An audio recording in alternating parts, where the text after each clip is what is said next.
Olá, amigos autoespectadores, sejam bem-vindos de volta ao Papo de Garagem. Vocês têm intenção de comprar, vender, alugar ou assinar um carro? Estão na dúvida entre um veículo a combustão híbrido ou elétrico? Então vocês não podem perder as entrevistas de hoje. Para começar, Milad Calume recebe Ana Renata Paz Barreto, diretora da Cox Automotive. Ela vai nos contar detalhes do funcionamento do mercado de crédito para compra de carros no Brasil.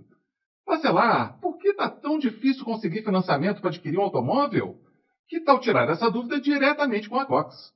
E na sequência, nosso entrevistado é Julian Gritt, um dos maiores especialistas da atualidade no segmento de locação de veículos.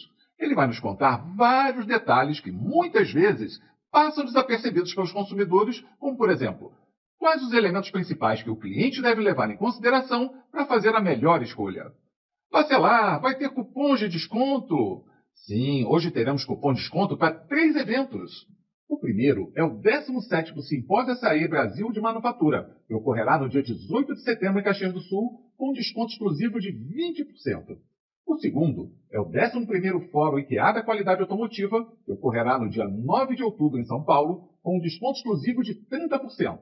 E o terceiro é o Expo Habla 2025, que ocorrerá nos dias 29 e 30 de outubro em São Paulo, com desconto exclusivo de 10%. Se você tem interesse em estar presente em algum desses eventos, fiquem ligados que durante a programação vamos soltar aí a dica de como consegui-los. Estão prontos? Então solta a vinheta que o programa vai começar. Aproveite os 30 segundos da vinheta para confirmar se estão inscritos aqui no programa e também já deixarem aquele like. Assim vocês ajudam o algoritmo do YouTube a entender que o nosso conteúdo é de qualidade e com isso a plataforma compartilha o Papo de Garagem para mais pessoas.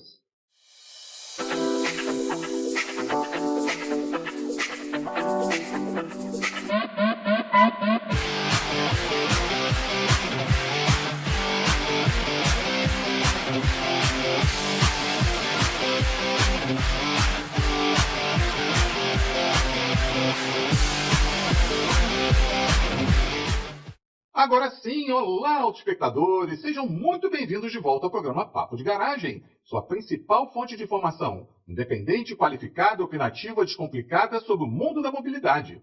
Mas é importante lembrar que só é possível entregar para vocês todo o conteúdo de forma gratuita graças aos nossos patrocinadores. GWM do Brasil, Concept, Continental Parafusos, Nemac e Unidas. Além deles, também somos apoiados pela ABLA, a BVE, ANEF, Fenalto, IKEA, JG Corp, Calume, SAE e SAE for Mobility. Visite os sites de todos para saber o que podem fazer por vocês. Os links estão aqui embaixo na descrição. Bom, como viram na abertura, hoje teremos 2 entrevistas muito especiais e cupom de desconto para 3 eventos. Então vamos de imediato chamar a mensagem do nosso patrocinador master, a GWM do Brasil. Em poucos segundos estaremos de volta. Chegou o novo GWM Tech 300 Hi-Forte, o híbrido plug-in turbo da GWM. Tecnologia, sofisticação e muita potência. Difícil acreditar que é um carro só. Vamos acelerar? Técnica, solta a vinheta do quadro Café com Milad.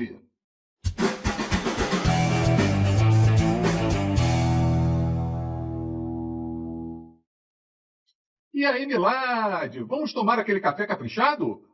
Manda meu abraço para Ana Renata. Ô, Bacelar, poxa, Bacelar, hoje a gente está aqui com Ana Renata da Cox Automotive. É um prazer imensurável estar com essa querida amiga aqui, entrevistando ela. Ana, por gentileza, fala pra gente um pouquinho como você veio aqui aterrissar nesse mundo automobilístico. Fala um pouquinho da tua vida pessoal, no aspecto profissional, né? As suas passagens, o que você fez para você estar aqui com a gente, por favor. Bem, eu estou na Cox há 6 anos, né? Que é o tempo que a Cox Automotive tem no Brasil, né? Ela tem mais de 100 anos no mundo, mas aqui no Brasil, a Cox Automotive, sob esse guarda-chuva Cox Automotive, ela fez 6 anos agora, no dia 6 de agosto, e eu estou aqui desde o início, né? A Cox é uma consequência de várias aquisições, que a gente vai depois falar sobre isso, mas como eu vim parar na Cox? A minha história é em banco, né? Eu comecei realmente a minha vida aqui em São Paulo, em seguradoras, depois em banco, mas sempre nesse mercado meio que financeiro, né? Porque seguro também a gente pode dizer que é um produto financeiro. E quando eu comecei no meu primeiro banco, esse banco foi fundido com outro banco, e aí eu comecei nesse mundo financeiro ainda em cartão de crédito, que não tem nada a ver com o mercado automotivo, muito pelo contrário. É um mercado bem aspiracional, que você mexe muito com o sonho das pessoas, né? Porque é o seu poder aquisitivo ali via um cartão de crédito.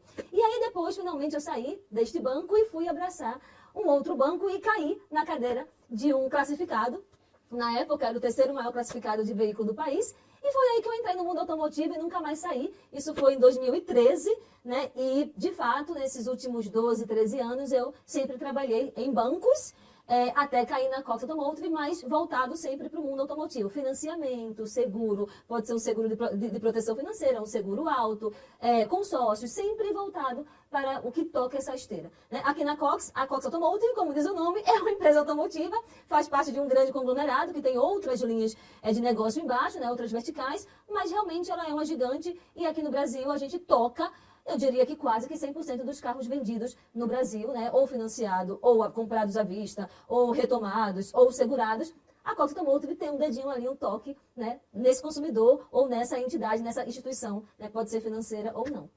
Você citou ali, desde 2016 que você está na Cox, vocês compraram uma empresa que era muito conhecida aqui no mercado brasileiro, que era a Molicar. Isso.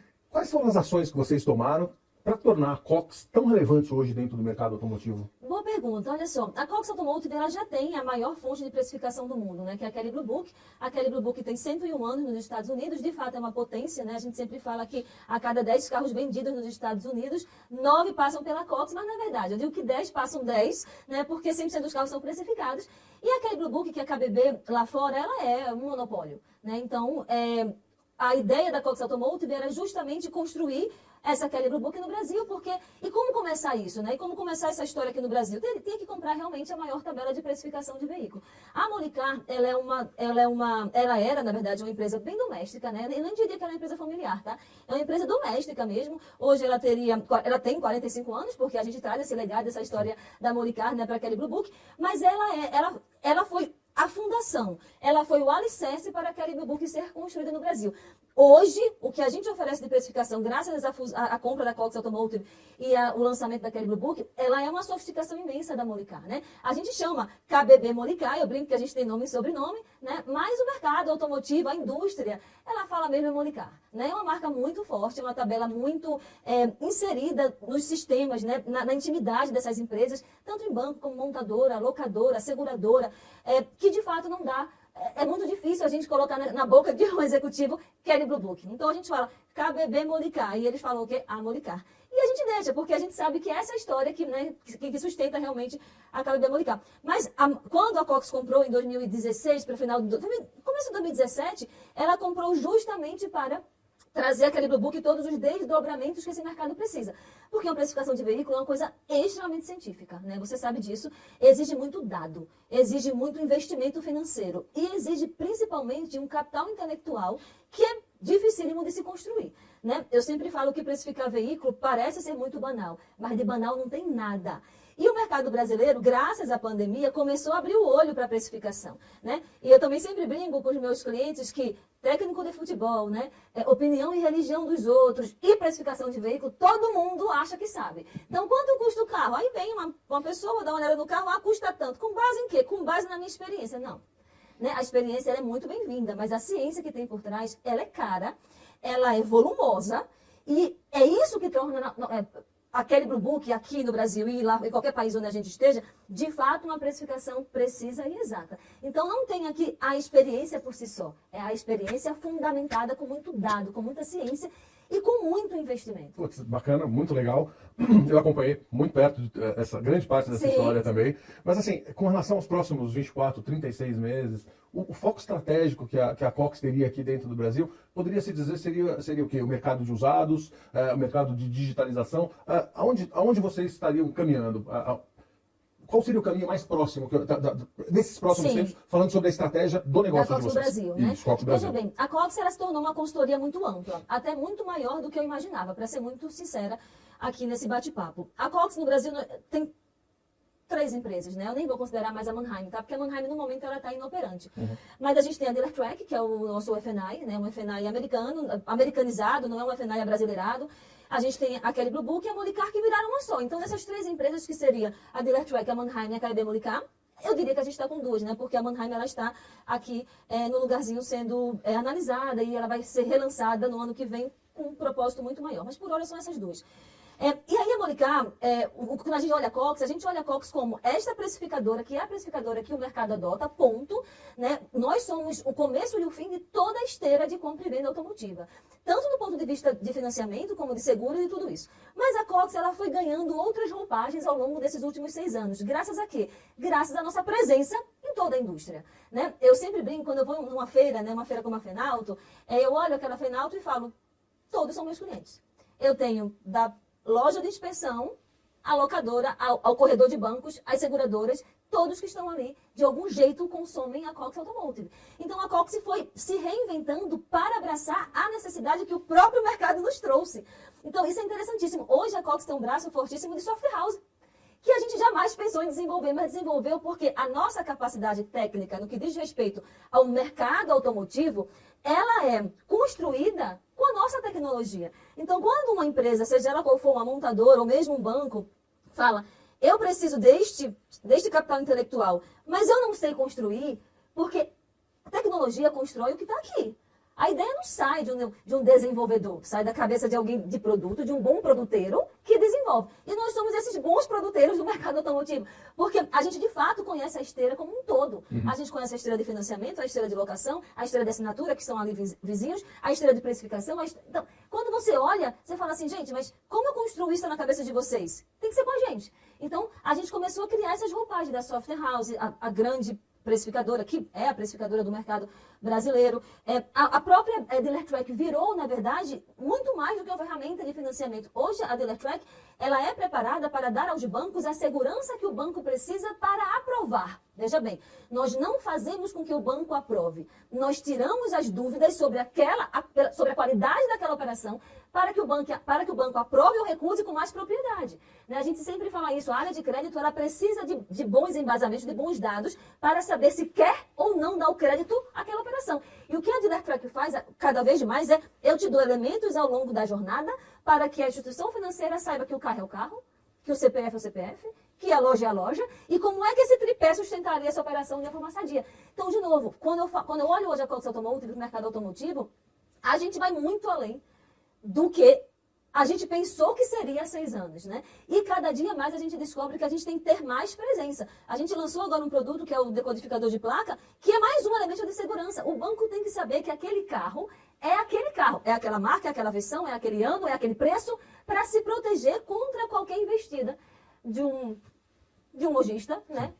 Com a instituição financeira. E, de novo, e muitas vezes é por não conhecer mesmo o carro. Eu vou colocar qualquer, mas não sei qual é a versão, vou colocar qualquer versão. E nessa questão você precifica, o preço do carro fica disposicionado e o banco termina oferecendo mais crédito do que aquele carro, de fato, custa, né? E isso custa ao banco também. Isso é interessante porque acho que até vale a pena você citar, tem muita fraude nesse mercado, que você acaba pegando um carro básico e para garantir o crédito para o consumidor final, para que ele não saia da loja sem a compra, acabam tendo alguns mecanismos. Conta um pouco mais sobre o que acontece dentro de prática do mercado e que vocês acabam coibindo. Olha, meu amigo, esse é um problema, né? Porque assim, veja bem, a gente tem a missão junto com todas as entidades, seja elas associações ou o próprio mercado, né, as montadoras, os bancos, de colaborar para esse crescimento do mercado automotivo. Mas para esse crescimento acontecer, tem que ser sustentável, tem que ser saudável, porque crescer é muito fácil. Crescer a qualquer custo é muito fácil. Então, esse mercado é um mercado, sim, pautado muitas vezes em cima de fraudes. E existe a fraude ideológica, que é aquela fraude que eu não sou eu, né, que eu minto que sou eu, e tem aquela fraude, de fato, de crédito, que é uma fraude quando você submete aquela proposta com um carro com um preço maior, ou seja, aquele carro não é aquele carro. Né? Quando você muda a versão, quando você usa o código de outra loja como o seu, porque o seu código tem uma escoragem ruim, ou mesmo está restrita naquele banco. Existem vários tipos de fraude que um lojista pode fazer e que um lojista pode sofrer também, tá? Porque o tomador também é criativo. Então, ele vai também tentar submeter o lojista a algumas fraudes ideológicas. Você não é você, seu CPF não é seu CPF, você apresenta um documento falso. E o que a gente pretende como Cox Automotive, faz isso todo dia, é justamente instrumentalizar o banco para que ele tenha certeza de que esses elementos eles são fidedignos. Porque uma vez sendo fidedignos, eles terão mais condição técnica de analisar aquele crédito. Se o carro vale 100 mil, ele vale 100 mil, ele não vale 120. E se por acaso ele acreditar que o carro vale 120, O banco estará oferecendo 20 mil reais a mais do que esse carro vai ser capaz de suportar quando a inadimplência vier e ele retomar aquele veículo. Então, termina sendo uma consequência na esteira como um todo. E aí, Milad, quando um banco tem insegurança em relação ao crédito, a coisa mais fácil do mundo é fechar a torneira do crédito. Né? E quando você fecha a torneira do crédito, não há venda, porque o nosso mercado automotivo, ele é muito dependente de crédito. E essa dependência de crédito deveria fazer com que o lojista fosse cada vez mais fiel e leal ao banco. E não ao contrário. Então, o nosso papel não é somente um papel do ponto de vista tecnológico, mas também um papel educativo. A gente está recorrentemente com as lojas, instruindo essa loja a ser verdadeira, a ser real, a contar uma história da maneira que aquela história é. Quando a gente vai para o mercado automotivo, existe uma expressão muito popular chamada montar a ficha. Montar uma ficha é você escolher os elementos mais adequados para aquela ficha parecer o melhor possível aos olhos do crédito. Então isso é muito grave, porque com esta montagem eu mudo o CEP, eu mudo renda, eu mudo o carro. E aí eu vou construindo uma série de fraudes. Isso é fraude. Quando o Milad não mora na rua A, mora na rua B, e eu troco para a rua A, porque a rua A, do ponto de vista de região, ela é mais nobre. Quando o Milad ganha 2 mil e eu coloco como 10 mil. Quando o Milad é autônomo e eu coloco como assalariado. Quando o carro vale 100 mil e eu coloco como 120. Eu estou construindo uma história para ser bonita para o crédito. Por isso que é montar a ficha. Né? E os bancos, eles ficam o tempo todo acumulando ou adicionando birôs e soluções técnicas para se blindar contra isso, para não cair nessas falsas informações. Isso é muito grave. O banco gasta muito mais, portanto, fica muito mais caro oferecer esse crédito. O lojista, ele fica submetido, de fato, a uma escoragem baixa. Quanto mais baixa a escoragem, menos ele aprova. Mas o lojista acha que isso é balela. Não, isso não existe. Claro que existe. E se todo mundo caminhasse numa direção de, deixa eu contar uma história, se você não tem crédito, não tem crédito. E olha que beleza. Nós temos aqui poucos bancos no Brasil.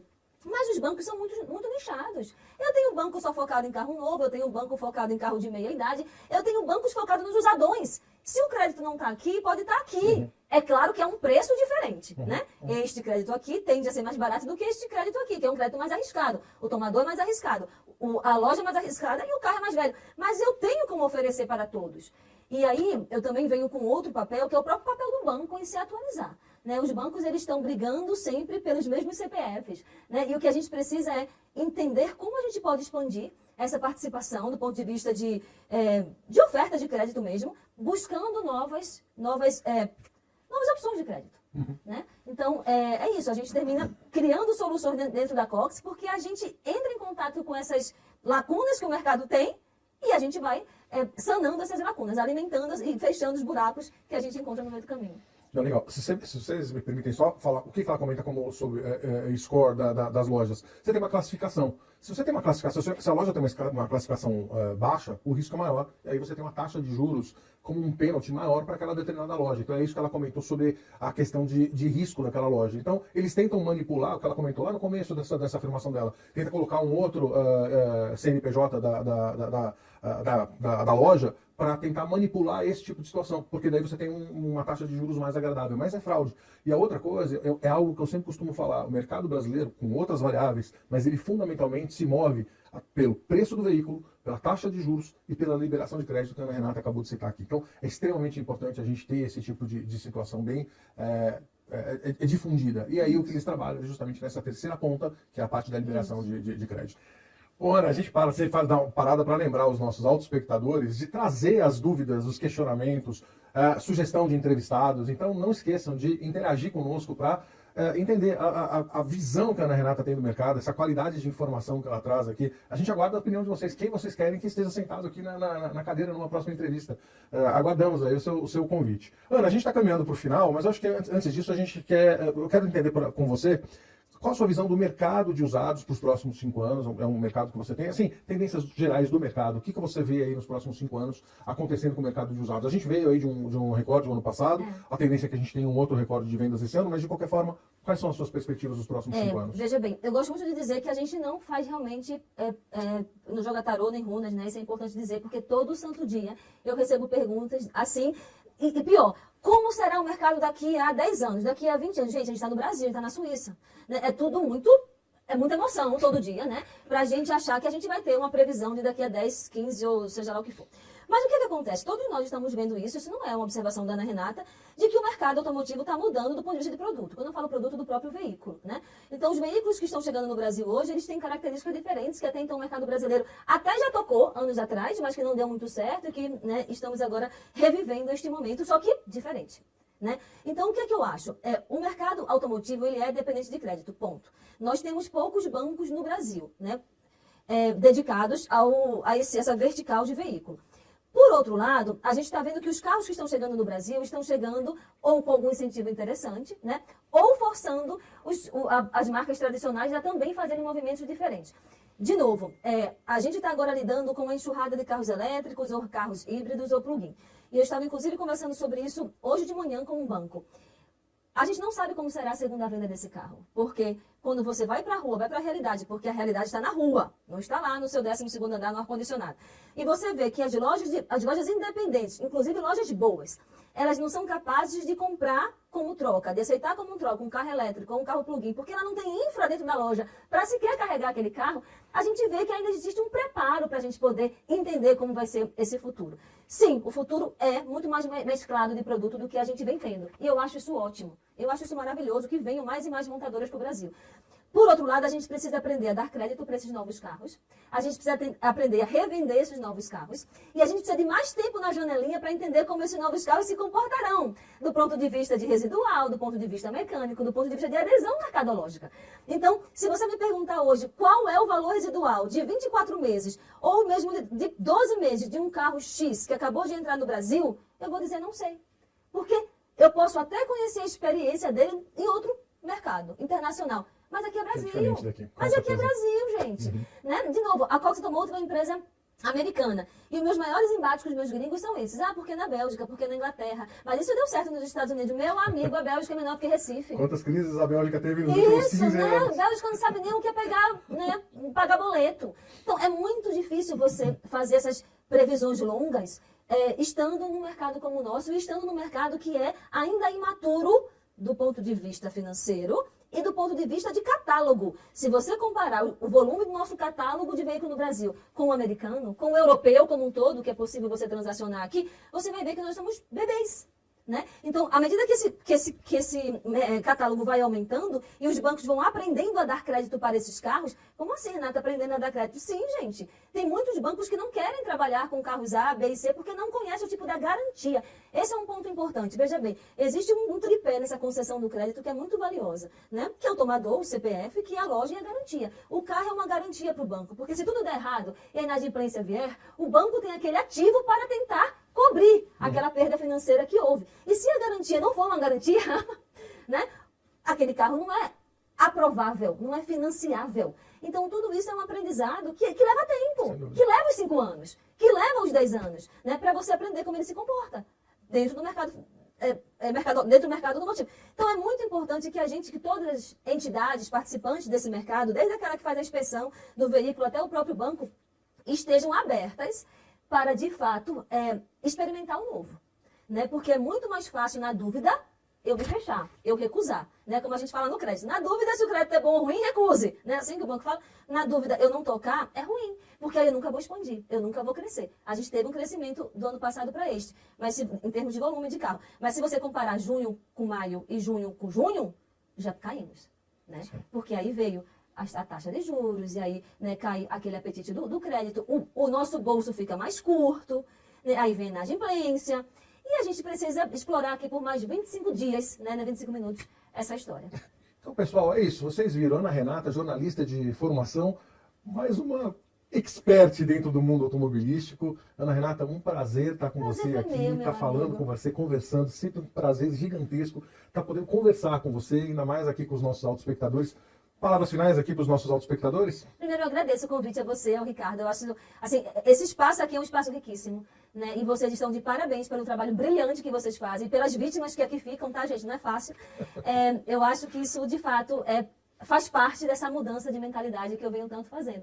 Então, meus comentários são esses. Continuem fazendo esse trabalho. Eu acho que todo mundo que senta aqui tem a responsabilidade de fato, de primeiro, trazer a realidade, ser honesto, mas principalmente deixar uma contribuição para que o nosso mercado se fortaleça, amadureça e a gente consiga, de fato, crescer o que a gente merece como país.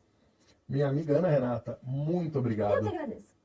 Bacelar, vamos tomar um café comigo, Bacelar? Abraço.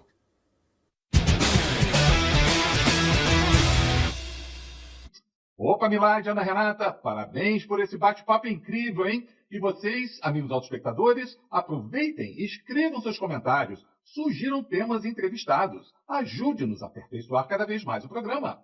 Lembram que na abertura havia mencionado sobre cupons de desconto?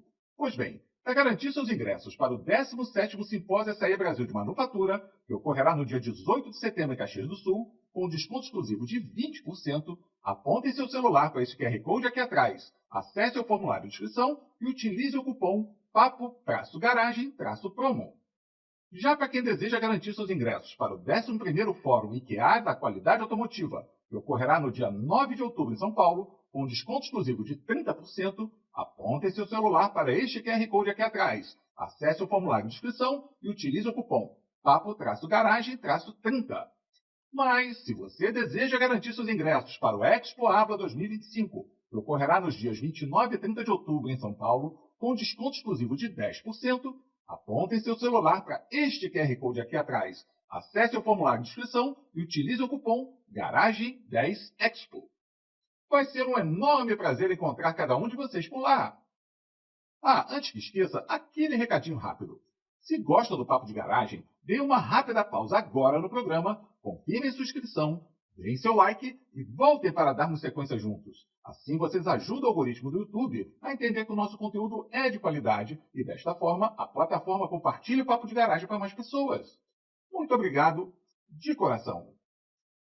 Bom, seguindo em frente, chegou o momento do nosso quadro Entrevista. Mas antes, é importante lembrar que só é possível entregar para vocês o conteúdo deste programa de forma gratuita graças aos nossos patrocinadores. GWM do Brasil, Concept, Continental Parafusos, Nemac Unidas. Além deles, também somos apoiados pela ABLA, a BVE, a ANEF, Fenalto, IKEA, JG Corp, Calume, SAE e SAE for Mobility. Visite o site de todos para saber o que podem fazer por vocês. Os links estão aqui embaixo na descrição. Falando em patrocinadores, vocês já pensaram em ativar a marca ou produto da sua empresa no Papo de Garagem? Que tal veicular um anúncio igual de TV, só que aqui no programa, em Full HD, com um público tão grande quanto, mas com um investimento muitas vezes menor? Veja essa amostra. Todos os dias, milhares de pessoas procuram pelo seu produto. Mas as alternativas são tantas que fica sempre difícil encontrar. Agora imagina, um local onde seu produto ganha destaque para mais de 30 mil pessoas de uma vez só. Você pode gastar uma fortuna para apresentar seu produto em um estádio lotado, ou atingir o mesmo volume de público bem aqui no nosso programa. O volume de público é o mesmo, mas o investimento é muitas vezes menor. Entre em contato agora mesmo, você não vai acreditar nas condições que temos para te oferecer. Então, traga a sua empresa para a família Papo de Garagem e seja mais uma a colaborar com o nosso objetivo social, de entregar informação independente, qualificada, opinativa e descomplicada e de graça para todos. Agora sim, técnica, solta a vinheta do nosso quadro Entrevista.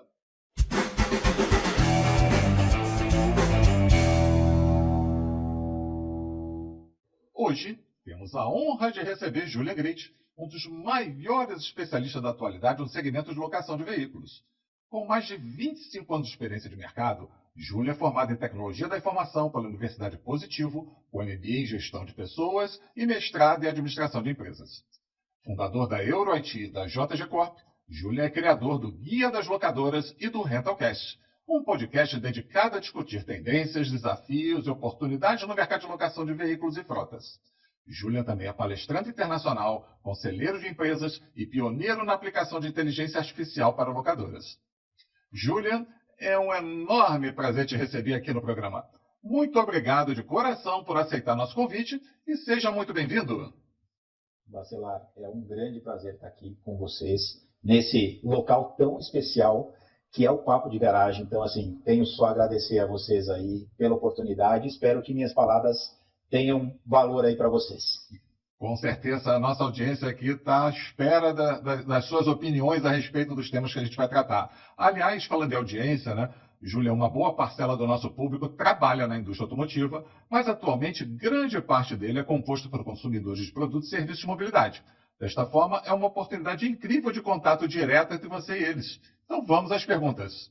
Júlia, vamos iniciar com uma questão filosófica do ecossistema da mobilidade que já se discute há anos, mas que ainda não ganhou direção incontestável. O dilema posse versus serviço. Enquanto uns defendem que para o brasileiro a compra de um carro é uma decisão emocional, outros afirmam que o alto custo dos últimos tempos transformou-a em uma decisão racional. Qual a sua visão a respeito? Tem alguma pesquisa que você conhece, que é recente, que fale sobre o assunto? O que a indústria planeja para tornar a locação uma escolha mais atraente para o consumidor? Olha, Bacelar, eu quero começar com um grande dilema nosso, né? A gente que já passou de uma certa idade aí. Olha só, antigamente a gente queria carro porque a gente queria liberdade. E olha que coisa mais interessante. O jovem, ele não quer carro hoje porque ele quer mais liberdade. Olha que coisa mais interessante, né? E a gente começa, a partir disso, eu quero começar a pensar um pouquinho e te ajudar a responder essas dúvidas e trazer as minhas opiniões para você. Olha só, eu tenho uma visão que no futuro, tá? E esse futuro não está muito longe, as pessoas, as mais jovens, vamos deixar isso mais claro, elas realmente têm uma tendência a não ter mais a sua própria posse. E os motivos são vários, tá? Eu tenho um filho de 28, eu tenho um filho de 15, cada um tem uma visão. De 28 ainda está muito parecido comigo, de 15 já está totalmente diferente. Ele já falou, não quero ter carro, não quero ter casa, eu quero alugar tudo, eu quero utilizar um aplicativo para eu me locomover, por exemplo. Então, assim, é um dilema bastante grande, tá? Bastante interessante.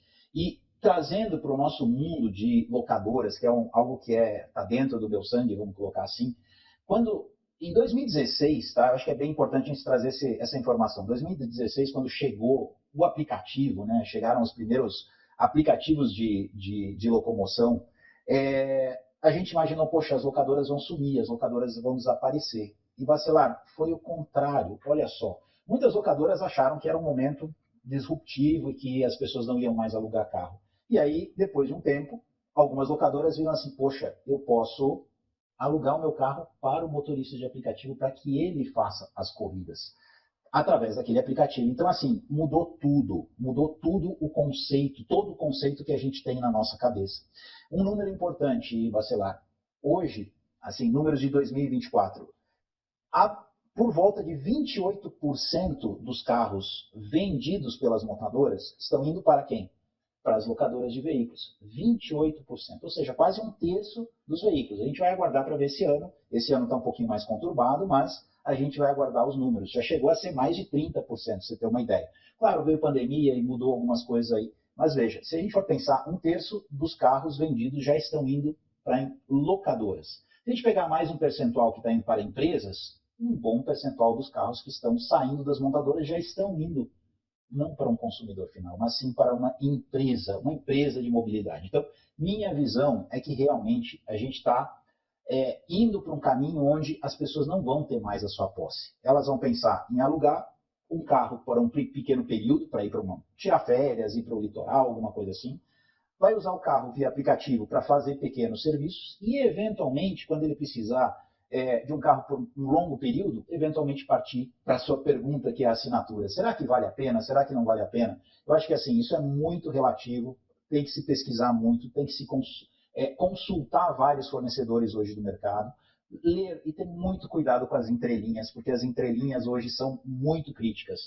Quando está tudo certo numa locação, está tudo perfeito. Eu sempre falo sobre isso no LinkedIn, Instagram e tal. Então, a gente precisa tomar muito cuidado com as entrelinhas num processo de locação. Um processo de assinatura, ou seja lá como for. Então, assim, o que eu dou de recomendação para todo mundo mesmo é consulte bem todas as opções que existem disponíveis aí no mercado, principalmente a assinatura de veículo, se você precisa por um tempo um pouco mais longo. Uma dica, vai lá nos 24 meses, tá? Não pense numa assinatura por 12 meses, pense em 24 ou 36 meses. Pelos cálculos que eu já fiz e pelo que eu vejo no mercado, uma assinatura por um prazo um pouquinho mais longo, ela é bem mais interessante. E para fechar essa pergunta, você me perguntou, né, de se existe alguma estatística, alguma coisa assim. Algumas empresas que lidam, né, com o que se chama de car sharing ou nanolocação, elas trouxeram algumas pesquisas ano passado e elas demonstraram que aquele cliente daquele tipo de negócio que é o car sharing ou nanolocação, que é uma locação por hora, tal, 83% dessas pessoas pensam em não ter carro e em utilizar somente esse serviço. Então, eu acho que é isso, tá? A posse individual acho que vai acabar, não 100%, obviamente, porque vai ter muita gente ainda que quer isso, mas eu acho que a tendência futura é essa, tá, Bacelar? Esse é o meu pensamento e a minha visão. Muito bom, Júlio. Agora vamos aprofundar um pouquinho mais essa questão por parcela do público que vai na linha do serviço, né? Até bem pouco tempo atrás, quando o consumidor pensava em alugar um carro, ele naturalmente buscava uma locadora. Porém, mais recentemente, as redes concessionárias também passaram a oferecer esse tipo de serviço. Nessa situação, como é que fica a cabeça do consumidor, né? Essa nova realidade? A lógica mais concorrência beneficia cliente funciona nesse caso? O perfil de oferta é exatamente o mesmo? Ou existem detalhes diferentes? Quais os elementos principais que o usuário deve ficar de olho, levar em consideração para fazer a melhor escolha? A comunicação do setor com seus clientes carece de aperfeiçoamento?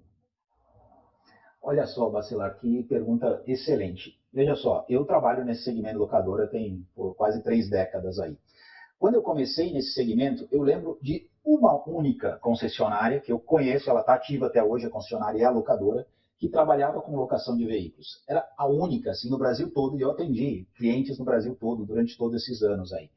Mas como você falou, e tem toda a razão, elas começaram efetivamente a entrar com tudo no negócio de locação de veículos, tem uns 5, 6, 8 anos no máximo aí. O que aconteceu? O mercado de venda de carro ele começou a ficar complexo, né? Não tão simples como talvez fosse há 10, 15, 20 anos atrás. Então, muitos donos e concessionárias, e eu vou entrar daqui a pouquinho nas montadoras, tá? Porque tem montadora também que resolveu entrar nessa linha. Mas vamos falar especificamente das concessionárias. Eles começaram a ver, poxa, eu já tenho carro, eu já tenho a manutenção, já tenho a estrutura toda, por que eu não vou entrar dentro desse negócio? E eu acompanhei inúmeras marcas, Bacelar, mas inúmeras concessionárias de bandeiras diferentes entrando nesse negócio. Muitas deram certo, mas a grande maioria, olha, não é coincidência não, mas a grande maioria acabou não dando certo, não conseguindo ir para frente nesse negócio. Olha que interessante. O pensamento, tá? Vamos voltar ao pensamento inicial do dono lá da concessionária. Poxa, chega um cliente aqui, meu foco é vender, eu quero vender o carro, eu quero entregar aquele carro para aquele cliente. Mas, e se por acaso esse cara não tem dinheiro? Ele quer financiar, e esse cara não consegue, por exemplo, abrir um financiamento por alguma razão. Por que eu não ofereço um carro por um longo prazo para aquele cliente? Aí entrou muito forte esse modelo de assinatura. É quase que, ao mesmo tempo, o modelo de assinatura entrou com a entrada, começou com a entrada das concessionárias. Isso é bem interessante, porque foi um momento muito, muito, muito particular, aí 6, 8 anos atrás. E a ideia era essa, o cliente chegava no balcão, né, tentava comprar um carro, ele, opa, não deu certo, vamos tentar oferecer assinatura, e muitos donos de concessionárias pensaram nesse sentido. O problema é que eles esqueceram de um detalhe muito importante. A concessionária, quando ela vende um carro, praticamente o trabalho dela encerrou naquele instante. Claro, tem manutenção, tem um pós-venda, tem todo um trabalho depois. Mas o cliente ele pode ir em outra concessionária fazer manutenção, pode fazer qualquer coisa em outro lugar. Quando você fala numa assinatura de carro por concessionária, aquele processo ele dura durante o tempo da locação, 12, 24, 36 meses. E aí são outras estruturas de time, de vendas, de pós-vendas, e que, infelizmente, não dá para aproveitar a mesma estrutura da concessionária padrão. E aí, quando você vai ver, opa, peraí, ao invés de eu vender um carro para uma pessoa encerrar o processo, eu preciso alugar o carro e ter uma equipe, um time inteiro para cuidar do pós-venda, e esse cara vai tomar uma multa, essa multa é de responsabilidade da locadora da concessionária, esse cara vai bater o carro, ele é responsabilidade da locadora da concessionária, então assim, são coisas que, infelizmente, muitas concessionárias não conseguem entender o processo, Bacelar. Então assim, é necessário a concessionária ter na sua mente que ela precisa abrir uma estrutura à parte com pessoas que entendem do negócio e para que elas possam realmente ser bem-sucedidas. Não é detalhe, não é uma coisa simples, locador é um mundo, concessionária é outro mundo. Então, as pessoas precisam entender isso. Boas dicas, Júlia, boas dicas. Agora a gente está falando do consumidor, né? O consumidor atual, de uma maneira geral, né, Júlia, ele está cada vez mais exigente. A gente acompanha isso aí sendo discutido em todas as verticais.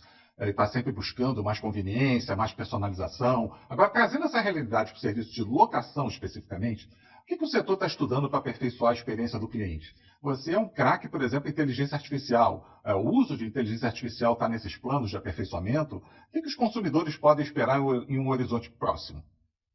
Olha só, eu posso estar falando um pouco contra o meu próprio segmento, tá? Porque eu vivo locadora, minha família tem locadora de veículos, mas assim, infelizmente, uma boa parte das locadoras ainda estão atrasadas, tá? Eu preciso deixar isso bem claro, e é algo que eu trabalho muito forte, que é a educação desse pessoal, é levar a educação, levar conhecimento, e agora, mais recentemente, a inteligência artificial. É mostrar que tudo isso de tecnologia que está chegando agora vai fazer toda a diferença no futuro do negócio das locadoras. Então, na minha visão, a locadora ela precisa se atualizar, ela precisa estar mais tecnologicamente avançada, vamos colocar assim, porque infelizmente a gente ainda usa coisas de décadas passadas, o processo ainda é muito padrão. E quando a gente vai para fora do país, a gente vê que eles já estão em algumas etapas há muitos anos, né? Então, a assinatura digital, é óbvio, a gente tem uma questão regulatória brasileira, né? Hoje, por que eu não posso fazer uma assinatura digital, por exemplo?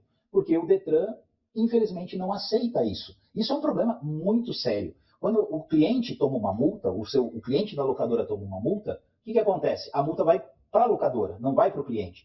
E a locadora ela precisa mostrar para o Detran ou para o órgão autuador que foi aquele cliente que tomou a multa. E, infelizmente, ele ainda não aceita, por exemplo, uma assinatura digital, o que é um limitador. Então, a gente tem que entender que a tecnologia está aí, a tecnologia precisa evoluir, mas os nossos órgãos, vamos colocar assim, também precisam evoluir.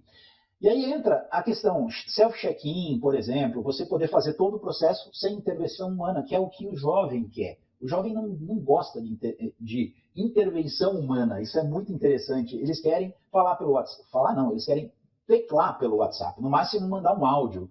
Então, assim, eles querem algo realmente muito mais digital do que humano. Então, assim, eu acho que a conveniência ela é um desafio para a locadora, é um desafio que a gente precisa encampar, e a inteligência artificial vem com tudo. Tá? Vou pegar um exemplo rapidinho, surgiu agora uma nova versão, né, do ChatGPT, a versão 5.0, com uma versão de agente. Eu fiz um teste, olha, os resultados são incríveis. E isso eu tenho passado para os meus clientes, que a gente dá curso por aí, que assim, é necessário usar, não dá para ficar fora. Apesar de eu ter medo, tenho meus receios da inteligência artificial, minhas preocupações, mas ela está aí, e ela está aí realmente para ajudar. E ela vai trazer benefícios para todo mundo, tanto para o cliente, quanto para a locadora de veículos também. Isso está impactando o mercado como um todo, né, Júlia? Principalmente com essas ondas cada vez mais curtas de inovação. Mas, enfim, para se manter bem no mercado, tem que segui-lo, né? Gostaria de lembrar aos autoespectadores, vocês podem escrever a sua sugestão de entrevistados para as próximas edições, bem aqui embaixo nos comentários. Não perca a oportunidade de trazermos outro super executivo da indústria, como Júlia, por exemplo, para esclarecer todas as suas dúvidas sobre o tema de sua preferência. Júlia, voltando contigo. Muitos consideram que a transparência em tarifas e seguros e políticas é um ponto com espaço para aperfeiçoamento na relação da indústria com seus clientes. Isso posto, como é que o setor vem trabalhando para melhorar esse cenário e, ainda mais do que isso, né, transformar esse ponto de fricção em um diferencial competitivo? Olha, esse é um ponto extremamente interessante, né? Quando a gente chega numa locadora, algumas delas, elas fazem, o preço do aluguel é X, mas você tem uma proteção contra total, uma proteção contra terceiros, uma proteção disso, uma proteção daquilo, e o consumidor fica sem entender absolutamente nada. E dependendo da conversa do vendedor, ele acaba contratando tudo porque ele não sabe, realmente não sabe o que contratar. E esse é um grande desafio das locadoras de veículos de forma muito clara. Hoje, muitas locadoras elas já estão trazendo, né, o que se chama de preço completo, preço fechado, onde você já paga o que deveria pagar pelo aluguel. Quando a gente fala no pagar pelo aluguel como um todo, com todas as proteções, você entende que você está contratando o melhor seguro ou a melhor proteção contra o teu carro. Então, o que eu devo dizer para você, consumidor, acima de tudo, procure entender quando você vai adquirir uma locação de veículos, seja direto na locadora ou através de portais online, que hoje são portais comparadores, não existem muitos no mercado, mas existem alguns muito famosos por aí, entender se realmente aquela proteção cobre todo o seu processo. E isso é um desafio das locadoras, deixar aquilo muito claro. E eu sempre falo uma coisa, quando tudo dá certo numa locação, não tem nenhum problema. O problema é quando começa a acontecer um acidente, acontecer uma pequena avaria, o motoqueiro bateu, quebrou o retrovisor, por exemplo, aí as coisas começam a ficar um pouco mais complicadas. Quando está tudo certo, quando você pega o carro e devolve, está tudo certo, perfeito. Mas aí entram coisas extremamente importantes que a gente precisa começar a entender na prática. Quando você vai alugar um carro, primeiro pergunte se está tudo incluído. Quando você vai retirar o carro, faça aquela checagem. Verifique o carro como um todo, verifique aqueles riscos, verifique como é que está a roda, verifica como é que está o seu step, o step do carro que você está pegando. Já aconteceu comigo, tá? Uma vez numa viagem, que o carro estava sem step, eu não vi. Quando eu devolvi o carro, eles falaram, ó, o seu carro está sem step. Eu não peguei aquele step, eu tive que pagar pelo step do carro que eu nunca tinha visto. Então, são detalhes que são extremamente importantes e que é necessário que a locadora, através de fotos, através de registros, através de checklists mais claros, te entregue um carro de uma forma melhor e te entregue um contrato muito bem estabelecido. Então, a minha dica, efetivamente, é procure locações com tudo incluído, tá? E quando você vai pegar o carro, analisa, pesquisa, vai atrás da informação para que aquele carro esteja entregue da melhor forma possível. Essas são as minhas dicas principais. Legal, e é curioso, né, Júlia, que a gente aqui faz um papel de análise do mercado, mas a gente também vira cliente de uma hora para outra, né? Você acabou de citar um caso aí, mas você tem uma situação que você confessou para mim aqui recentemente, você alugou um carro elétrico na Europa e você viveu na prática questões como autonomia, recarga, custos. E quais foram os aprendizados dessa experiência que você acredita que podem ser aplicados no Brasil para melhorar a jornada do consumidor que aluga um carro elétrico, né? Na maior parte do trajeto, ele foi urbano, foi na estrada, os pontos de recarga utilizados eram tipo rápido ou não, a locadora em questão tinha oferta de carro híbrido. Se o carro alugado fosse híbrido, o resultado da tua experiência teria sido melhor? Olha, Bacelar, eu sou zero à esquerda de entendimento nos carros elétricos. E foi por essa razão que eu resolvi. Eu quero ter uma experiência com carro elétrico. Eu tenho experiência com locadora, eu entendo do negócio de locadora, já aluguei fora várias vezes, mas eu falei, eu quero experimentar. Eu quero sentir na pele como é que é alugar um carro elétrico, como é que funciona esse processo. Isso está começando, está muito pouco ainda aqui no Brasil. Existe até uma informação importante, Bacelar. Existe uma normativa europeia de que até 2030, 100% dos carros das locadoras vão ter que ser elétricos. Olha só que grande desafio. Isso saiu tem semanas atrás aí, e é uma normativa extremamente interessante. E por essa razão eu falei, eu vou experimentar. Olha só, 100% do meu trajeto era fora da cidade. Tá? Eu fiz alguns dias dentro da cidade, e aí depois eu falei, agora eu vou alugar um carro e vou sair, porque eu queria ir pelo interior, ver algumas coisas diferentes. Eu cheguei na locadora, fui muito bem atendido, sem nenhum tipo de reclamação, foram muito claros. E aconteceu o seguinte, o carro ele foi entregue com 83% da bateria. 83%, eu falei, ok, eu não tinha ideia de autonomia, não tinha ideia de absolutamente nada. Eu sabia que meu roteiro ia dar mais ou menos uns 500 quilômetros de ida e volta. Esse era o meu objetivo, era uma coisa muito light, muito tranquila. Peguei o carro com 83% de autonomia e eu só recebi a informação. Você precisa devolver o carro com pelo menos 80% carregado. Senão você vai ter uma cobrança, e não é uma cobrança percentual. É assim, você tem que pagar, eram 48 euros pela carga, seja lá se ela tivesse com 10, 20, 30, 50%. Então, era um valor único, diferente daquele valor quando a gente pega um carro a combustível, onde você paga 3 quartos, 2 quartos. Tal. Então, essa foi a primeira coisa interessante. Eu, como achei que ia ser muito tranquilo, eu não fiz grandes perguntas para a locadora sobre local, se tinha algum convênio, alguma coisa assim. Mas comecei a rodar e nos 10 primeiros quilômetros eu já identifiquei, nossa, eu tenho 180 quilômetros de autonomia. Eu fiquei bem assustado, eu falei, nossa, 180 quilômetros de autonomia. Aí eu fiz as contas, falei, nossa, é um carro zero praticamente, ele tinha 3.000 quilômetros e a autonomia dele é de 200 quilômetros com uma bateria cheia, vamos colocar assim. Eu comecei a rodar e eu comecei a rodar padrão como eu rodo normalmente, 80, 90, dentro dos limites da estrada, obviamente, que eram estradas rápidas, e comecei a ver que aquilo estava baixando e estava baixando muito rápido, e comecei já a ficar com o meu primeiro desespero ali da situação. Bom, aí eu fiz minha primeira constatação, a gente precisa tirar o pé do acelerador.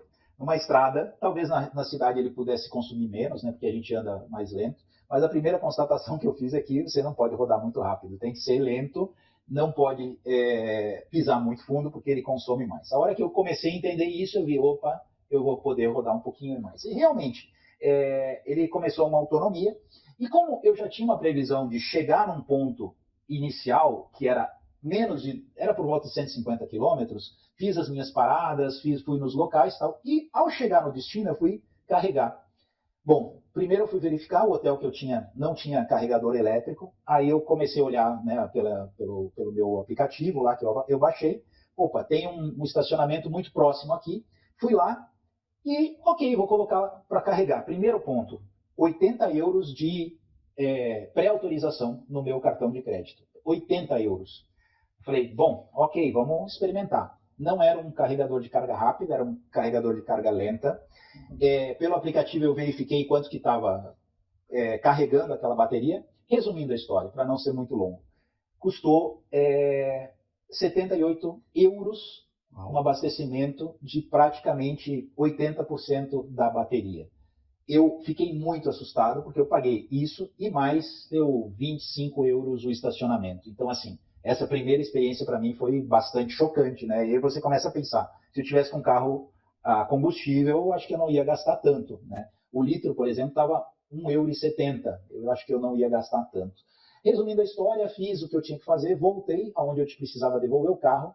Cheguei à noite, eu peguei um hotel ao lado do aeroporto, onde eu tinha que devolver. Poderia ter devolvido o carro à noite, se eu pudesse ter ido abastecer o carro a combustível ou uma carga rápida. Felizmente, no hotel que eu fiquei, tinha tomada elétrica e o carro veio com um daqueles conversores lá automáticos. Então, eu carreguei numa tomada do próprio hotel. Paguei só o valor do estacionamento do hotel, foi 28 euros, alguma coisa assim.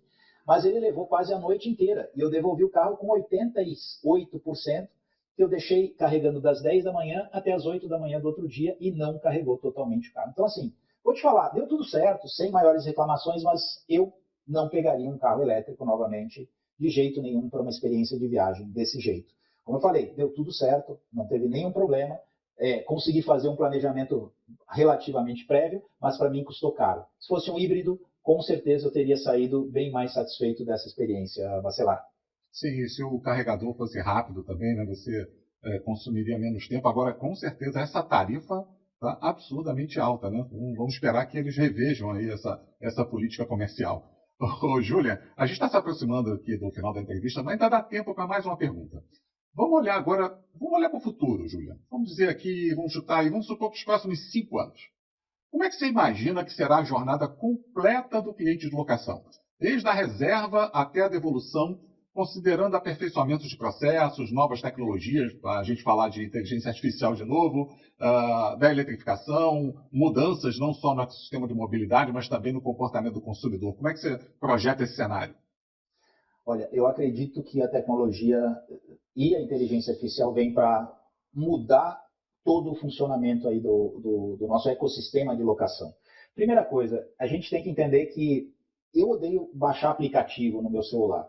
Então, a primeira coisa é eu poder entrar pelo meu celular, fazer uma comparação entre todas as locadoras. Isso já é possível, tá? É totalmente possível.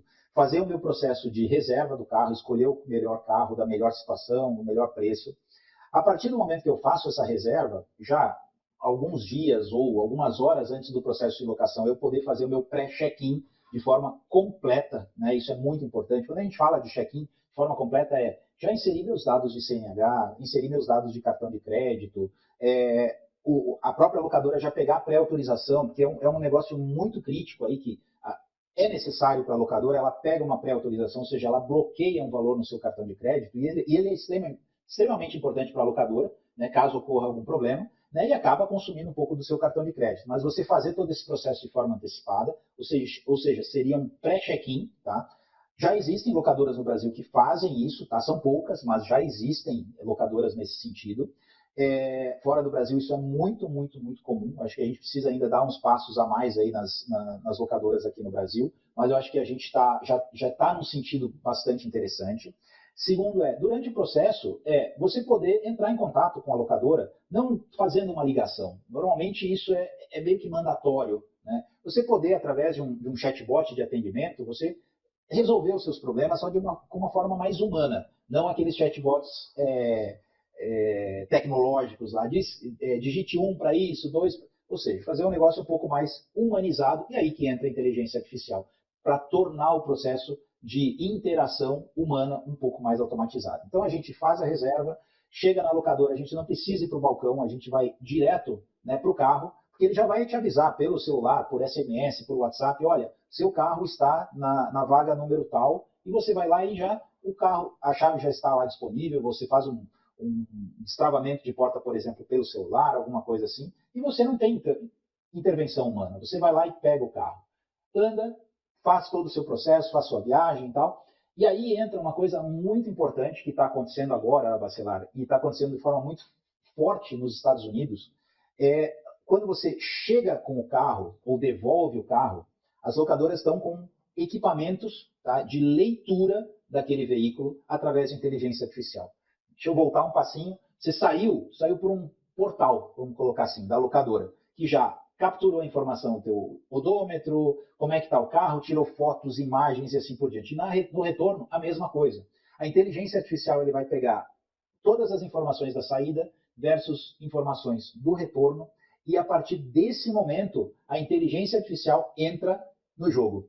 Ela vai fazer as comparações de como é que estava o carro antes e como é que estava o carro depois. Vou te falar que já tem um dilema enorme aí, tá? Saiu na mídia esses dias aí uma grande confusão com uma grande locadora dos Estados Unidos, que ela está sendo processada, inclusive, saiu tudo que é mídia possível, porque um arranhãozinho desse tamanho no carro custou $250, né? É bastante coisa para um arranhão desse tamanho. Claro que toda a IA precisa ser calibrada, todos os sistemas precisam ser calibrados, mas na minha visão o futuro é esse, tá? Sem intervenção humana, sem intervenção, a intervenção sendo totalmente via equipamentos e via máquinas. Isso é bom? Pode ser bom se dá tudo certo. Se não está tudo certo, aí as coisas podem começar a complicar e ir para um rumo que não é tão positivo assim. Mas eu acho que esse é o futuro da locação no geral, tá? A gente tem que pensar que hoje a gente tem armários onde você aluga um equipamento, aluga um secador, ou seja, isso aí é o futuro, gente, não tem dúvida, tá? O futuro é esse, o futuro é locação sem contato, que infelizmente está sendo muito difícil para você até contratar as pessoas, então assim, a digitalização vai acontecer e vai acontecer com força. Espero que isso chegue o mais rápido possível no Brasil também. Fantástico, Júlia. Vamos aguardar aqui ansiosos, né, pela melhor parte da história, né, a metade cheia do copo. Júlia, que papo bacana isso aqui. É uma pena que a gente tem que terminar uma hora, o tempo nos pressiona aqui, mas de qualquer forma eu quero reforçar os agradecimentos por você ter aceitado o nosso convite, de compartilhar seu conhecimento com o nosso público. Eu não tenho dúvida que eles ficaram muito felizes com o conteúdo que você acaba de entregar para eles. Participações como a sua nos mantêm firmes na missão social de compartilhar informação independente, qualificada, opinativa, descomplicada e gratuita para todos, sem distinção. Assim, a nossa audiência pode tomar suas decisões de negócio sempre muito bem preparados. Olha, muito obrigado de coração. Muito agradecido, Bacelar, muito agradecido pelo tempo, pela disponibilidade de estar conversando comigo. Foi muito, muito útil, muito interessante. Espero que todos tenham gostado. Muito obrigado, Bacelar. Falando em agradecimentos, é importante lembrar que só é possível entregar para vocês o conteúdo deste programa de forma gratuita graças aos nossos patrocinadores. GWM do Brasil, Concept, Continental Parafusos, Nemak Unidas. Além deles, também somos apoiados pela ABLA, a BVE, ANEF, Fenalto, IKEA, JG Corp, Calume, SAE e SAE for Mobility. Visite o site de todos para saber o que podem fazer por vocês. Os links estão aqui embaixo na descrição. Amigos autoespectadores, com isso finalizamos mais um episódio do programa Papo de Garagem, esperando que tenham gostado do conteúdo de hoje. Não esqueçam, mesmo que esteja assistindo pela TV, dê uma rápida pausa agora para confirmar a sua inscrição e registrar aquele like. Também não esqueçam de escrever sugestões e críticas aqui embaixo. Elas são fundamentais para continuarmos aperfeiçoando o programa e entregarmos a qualidade de conteúdo que esperam de nós. Um abraço a todos e até o próximo episódio. Thank you.